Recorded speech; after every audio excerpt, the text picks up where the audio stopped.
Sveiki. Apie vidurių užkietėjimą. Trumpai, aiškiai, vidurių užkietėjimas lengvai pašalinama problema ir be jokių pirktinių preparatų. Vidurių užkietėjimas būna tik tai žmonėms, kurie nusisuko nuo gamtos.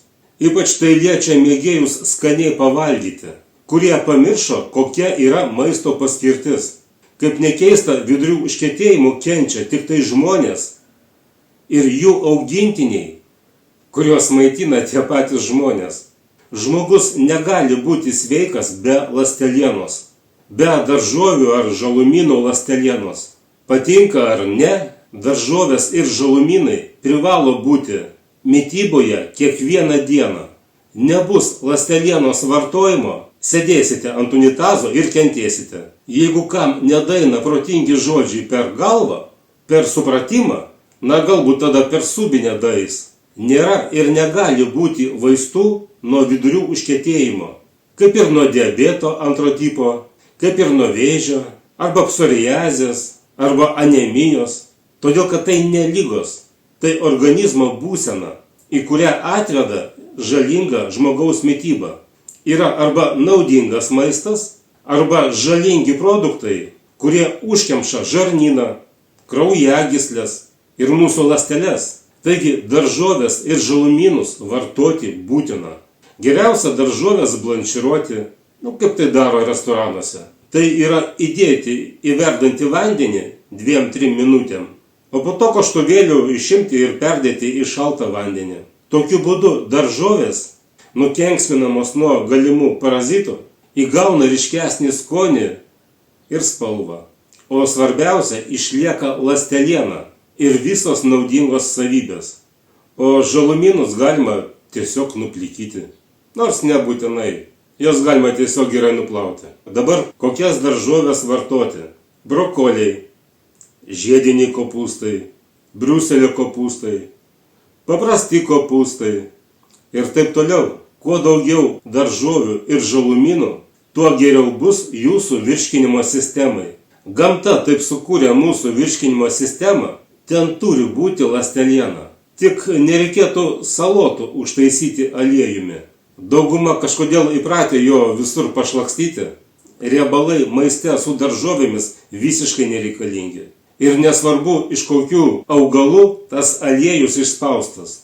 Kai kurie išminčiai nuo vidurių užkietėjimo siūlo vartoti aliejų. Atleiskite už įsireiškimą, bet mūsų pasaulis pilnas idiotų. Sakykite, kokiais moksliniais tyrimais pagrįsta rekomendacija nuo vidurių užkietėjimo vartoti aliejų.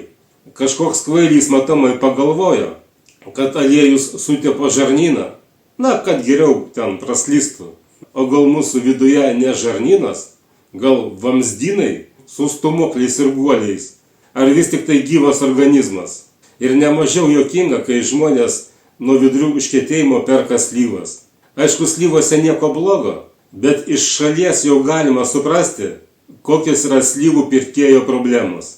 Žinote, daug naudingiau vartoti daržovės, kadangi slyvos neturi tokios ląstelienos. Vartojant maistą visada reikalinga ląsteliena.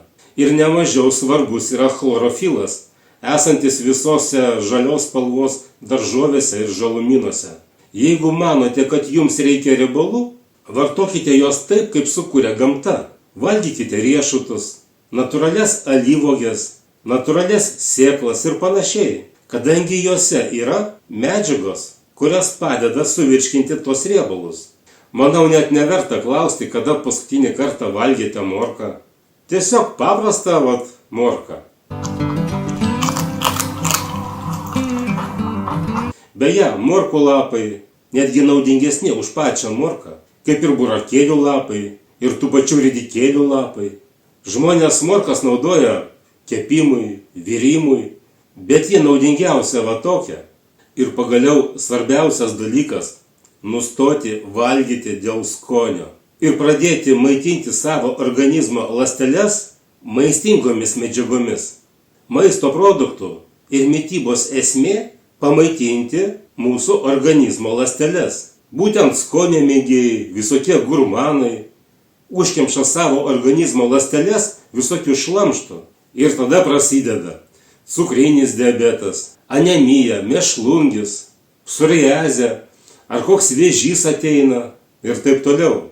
Ir tada stebisi, o kodėlgi susirgau, kodėl Dievas ar tai likimas man toks negailestingas. Vertėtų įjungti logiką pagaliau. Maistas skirtas mūsų organizmo ląstelėms pamaitinti, raumenų ląstelėms, kaulų, smegenų ląstelėms, audinių ląstelėms, raiščiams, kraujagyslėms, vidaus organų ląstelėms pamaitinti. O jūs dėl kokios priežasties kemšate į save tuos visus skanumynus, tą visą šlamštą? Dėl skonio? Maisto paskirtis ne malonumui patirti. Ir čia yra svarbi taisyklė.